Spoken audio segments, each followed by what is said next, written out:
আসসালামু আলাইকুম। আজ একটি খুব সুন্দর এবং সহজ মজাদার একটি পিঠা দেখাবো। প্রথমে আমি চিনি নিয়েছি পরিমাণ মতো, 1 কাপ পরিমাণ নিয়েছি ময়দা, আর নিয়েছি দুধ আমের ব্লেন্ডার করেছি 1 কাপ পরিমাণ আমের সঙ্গে 1 কাপ পরিমাণ দুধ দিয়ে ঠিক এভাবে আমি গুলিয়ে নিয়েছি। যে যেরকম মিষ্টি খেতে পছন্দ করেন সেই ততটুকু মিষ্টি দেবেন। আর এভাবে গোল গোল করে দিয়ে সামান্য একটু তেল দিয়েছি আমি, এখানে পানি কোনো কিছু ব্যবহার করিনি।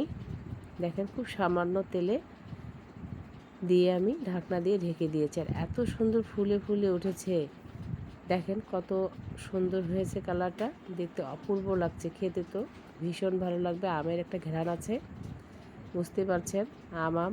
যেহেতু এখনও আমাদের আম বের হয়নি, তাতে আমরা আমের পিঠে খাওয়া শুরু করে দিয়েছি। দেখেন কত অপূর্ব লাগছে দেখতে।